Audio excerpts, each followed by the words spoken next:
I recently received a comment asking me to make this video. So do you ever wonder why people gravitate towards things that are unhealthy? And this is a very good question, and it's quite complicated because it brings in biology, psychology, sociology. It brings in quite a lot of stuff. It brings in how we've even structured our society, our values as a culture. So, my God, this is just one hell of a topic. A lot of things in the world are just hyper optimized to just grab your attention and hold it. So it's partly why do people, and the question is really good. It's phrased in a way that I like. It's why do people gravitate towards things that are unhealthy? Because the things that are unhealthy have their own gravitational fields almost. And if you know anything about gravitational fields, the second you're in the gravitational orbit, right, you're in that area, in that space, you start to get pulled towards the center of it. And it's the same thing with a lot of unhealthy things. That a lot of unhealthy things are manipulating you. They're preying upon survival mechanisms inside of you, biological mechanisms, psychological mechanisms, and a very clear example of this that we're all very aware of is smoking, right? Cigarettes are very deeply designed to get you addicted to them. So once you actually start smoking and start, getting addicted to it, it's really hard to stop. It's the same thing with McDonald's, for example, junk food in general. McDonald's, don't sue me, please. Junk food in general, social media addiction, all these things are designed to hijack your being, hijack your attention, your biology, your psychology. It's really unfortunate because this is the state of our world. Practically everyone falls into these traps. There's no education on it except for strangers on YouTube like me who make videos like this. Unfortunately, they don't teach it in school. Your parents probably don't teach it. Your friends probably rarely talk about it. For some reason, strangers on the internet are giving you a better education than a lot of other people. And it's really baked into our biology, right? Our survival patterns, our psychology, to crave certain things that certain people engineer. So the whole, for example, food industry can be summed up with just a few words: salt, sugar, fat, protein. Really, 4 words. I said a few. So why do people actually gravitate towards things that are unhealthy? And I have a whole bunch of reasons listed below me right here. That's why I'm looking down. So instant gratification being one, right? And instant gratification is pretty complicated. It's more than just like getting immediate pleasure, which is a very obvious one that most of us are very aware of.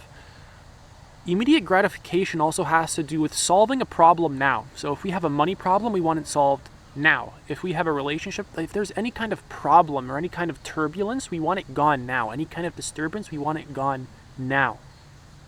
We want to solve our uncertainty problems or our ignorance now, rather than like sitting with it and like observing it and getting familiar with it and wondering what it is and digging into it. We want to avoid pain, avoid discomfort, and instantly gratify our need, or our desire is a better word, our desire for pleasure. So many things are really like pushing all of your buttons to just manipulate you to engaging with them, right? That's why I say that these unhealthy things have their own gravitational field, right? They have their own gravitational pull. So aggressive marketing is a good example of this. A lot of marketing is designed to push that fear button inside of you, right? You don't want someone hacking into your email? Use our security software. You don't want that pimple to be on the tip of your nose, right? Buy our cream. You don't want that, it's like they just target insecurities and they get you to react impulsively.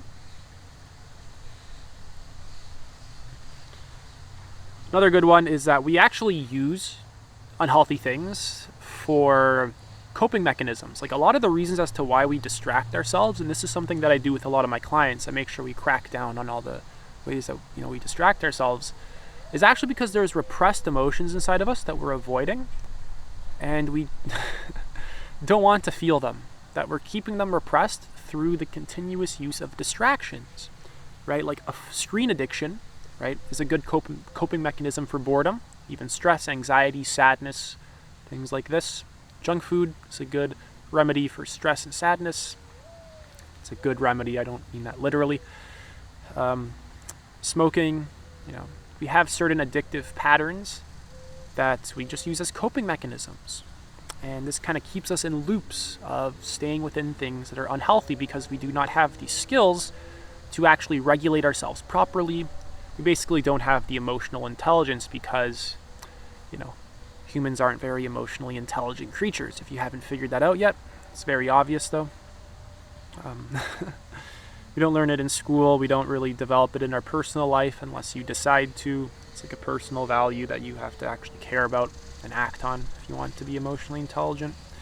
Most people don't. They're too busy getting stuck in distractions and various patterns. And I have a lot of empathy. I don't mean that in a judgmental way. It's just like a brutal reality that we're facing right now, and it's causing us a lot of problems. Another good reason is a lack of impulse control. So not everyone is born with very good impulse control. Sorry, there's like an animal back there making a weird noise. I don't know what's going on. Not all of us are born with good impulse control, and a lot of people nowadays have ADHD, ADD, which also further complicates, the problem of low impulse control or a lack of impulse control. And you can't judge people based off their impulse control because a lot of people, a lot of the reasons as to why people have some of these problems is because the environment that they were born into, right? You can also take personal responsibility. I advocate for taking radical personal responsibility, but you can't always blame people for all their problems as well. There's complicated reasons as to why people have certain problems. Their brain functions in certain ways. There's a lot of complex reasons, and just yelling at them to take more responsibility doesn't actually work. So people have a lack of impulse control for a lot of different reasons, like their upbringing, their emotional environment during their upbringing, kinds of food that they eat. Certain foods have heavy metals. It impacts your brain in certain ways and leads to certain problems. Cultural norms as well. We have an entire culture built on escapism, and it's just like the way that a lot of these unhealthy things are presented to us is just like, this is just what life is, like McDonald's, this is just what life is. Going to the movies and just watching TV and scrolling on your phone. This is just what life is. It's fun and it tastes good and all this stuff, but it's really just a bunch of crap. And they kind of they get you with this idea of like, oh, it's okay, relax, just like have fun. I'm all for having some fun, but if it's just dysfunctional and unhealthy, that's pretty different. So our cultural norms are built off of a lack of emotional intelligence, dysfunctional values, escapism, instant gratification, and just a lot of unhealthy things, right? And as the cultural norms, they bake into our psychology, right? They affect every fiber of our being, every fiber of who we are, right? Because the mind and the body aren't separate, so it's like they get stored inside of you, energetically, emotionally, right? Like there's a deep connection between your thoughts, your body. It's all just one organism. It's all just one system. Next is comfort. Simple one. We just want to seek some comfort in, unhealthy things. They bring us a sense of relief, right? Because we don't know how to actually regulate ourselves. Self-regulation is a skill, right? It's an aspect of emotional intelligence. It's something you have to learn. I'm really sorry, but no one taught you that in school, probably. No, society probably didn't teach it to you. If it did, what society are you living in? Because they definitely didn't do it in mine. I'm going to move to where you are. Next is escapism, which I've talked about, right? People have stresses and problems that they don't really know how to handle. They can't really handle it head on. They don't know how to sit there and feel their emotions. They don't have good processing skills, regulating skills. It's just we want to avoid our pain. We want to avoid our uncertainty, our not knowing, our fear, our anger, our frustration, our sadness, our boredom. We just build so many avoidance patterns, right? Because we basically get traumatized in certain ways, and we don't want to confront those shadows inside of us, right? And those avoidance patterns come out in the form of denial, repression, rationalization, projection, blowing up, attacking people, and gravitating towards unhealthy things. Next is easy availability. So this one is, Jesus, man, this one's crazy. Unhealthy things are they're just so easy to get nowadays, and they're just the norm, and they're often cheaper. Really interesting example of that. There's the obvious ones like food, right? Like junk food is very cheap and easily accessible, whereas a lot of healthier food, organic apples, for example, are going to be even more expensive. So, there's that one, which is pretty obvious, and the phone that's like in your pocket or in your hand, or just a few steps away from you. It's easily accessible. It's just all right here. We're not consciously constructing our environment to serve us. We're just letting it destroy us in a lot of cases. But the interesting example that I wanted to bring up was clothing. A lot of our clothing is made with certain toxins, and they are not healthy for us. And they're just so easily available. Right? It's like no one tells you that your clothing is made of toxins. No one tells you that so much of your food is full of heavy metals that are going to get stuck in your body, and you need like cleansing protocols to remove them, heavy metal detox in your life. No one tells you this stuff. It's just like the norm. And no one values, actually being healthy as well. Right? So your clothes, for example, right? The regular ones are a lot cheaper than the non-toxic ones. And, why would we want to spend another $30 on a shirt if we can just buy the toxic ones? Right? And no one advertises the shirt as like toxic shirt. It's just like, 100% polyester or something, 100%, right? It's like it's you that has to go in and do a lot of the research, and you have to carefully observe everything that you're doing in your life. What kind of toothpaste are you using? What's in the toothpaste? What kind of pots and pans are you cooking with? Like, your pots and pans matter. Where are you getting all of your food?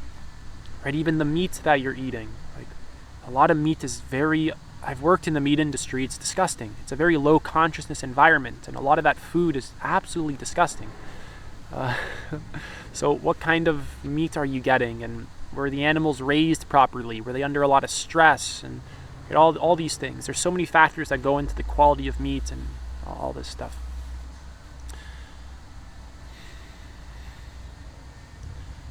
Right? So like, what kind of food are you putting into your body? What kind of air are you breathing? Do you live in a stinky, polluted city? Or do you live in a pretty decent place where you can get some clean air? It's all these details, so many details, man. And you just gotta like pay attention to your life. Like when you put on clothes in the morning, or you put it on toxic clothes, like just pay close attention to everything that you're doing and question it. So yeah. Whew. And a lot of the reason why we tend to even gravitate towards certain unhealthy things, oh my god, my nose is itchy, certain unhealthy things is because it also provides a sense of social connection, because we're all doing it. Like, we're all participating in certain unhealthy things and dysfunctional things that provides us with a sense of acceptance, belonging, things like this.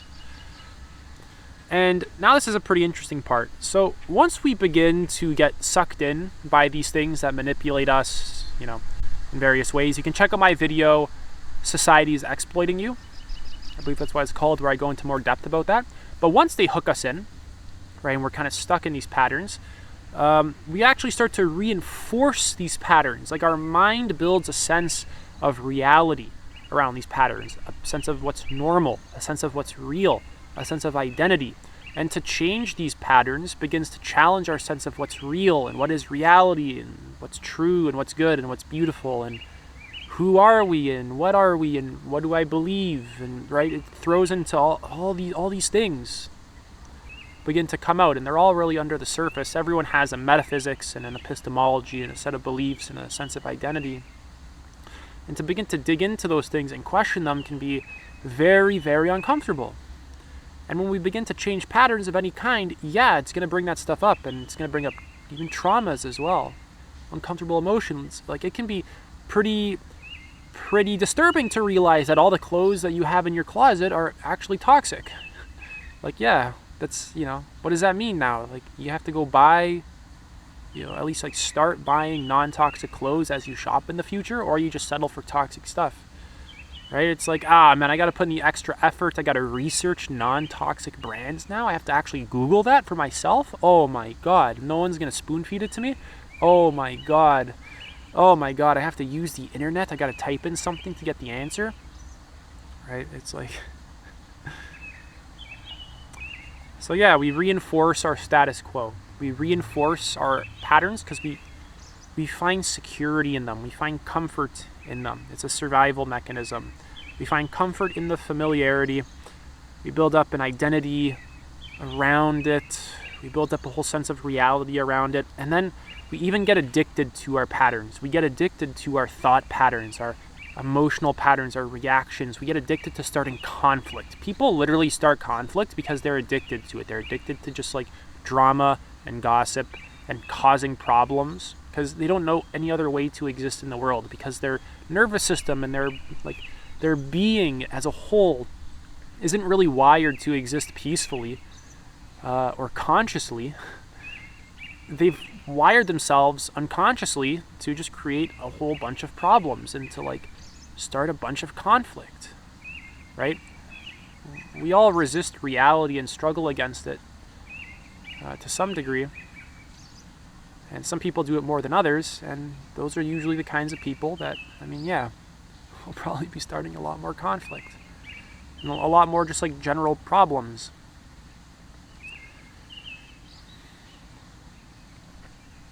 So we find addiction, or we find, what am I saying? We get addicted to our patterns. We get addicted to resisting reality, fighting against it. Like we rationalize our behavior. We say that what we're doing is like true as well. Like we just start deluding ourselves in so many different ways. Right? And honestly, a lot of the negative or the more unhealthy things just trigger dopamine responses in our brain. We feel motivated to like continuously engage in these things. Right? And it's like all of these systems, so many systems, your neural circuitry, your biological systems, psychological systems, your value system, belief system, societal systems, our food and nutrition industry as a system, our school system, our medical system, our science, our relationships, and our sort of relational systems, right? Our attachment systems, right? Our needs. All of these systems like interact with each other and all impact each other. And they just kind of lead us to engaging in dysfunctional things over and over and over and over again until you really begin to dig into yourself and really begin to just like rewire them. Dig into yourself, for the most part, is what you as an individual can do in order to change society. This requires a large group of people who actually know what the hell they're doing. And none of us really know. It's so complicated. The societal problems we face are so complicated. But there are solutions. They exist, and there's a lot of smart people. So this is why we gravitate towards a lot of unhealthy things. We're manipulated into doing it. They just, certain people, advertisers are a good example. They really hook us with it. They figure out how can we get inside their minds, how can we get them addicted to needing our products. How can we trigger an insecurity in them? Like I said, these things have their own gravitational pull, their own gravitational field, right? And we kind of orbit towards them, and then we get comfortable in them. Even though it's unhealthy, we get comfortable in doing it. We find comfort and security and a sense of reality and identity and what's normal in those things, in those patterns. And people don't like having their shadows called out, right? Even if you look at whistleblowers in organizations are often kicked out. They're thrown to jail. They're called traitors, when in actuality they're doing a great service to the organization. They're actually calling out the corruption and all the nonsense within an organization.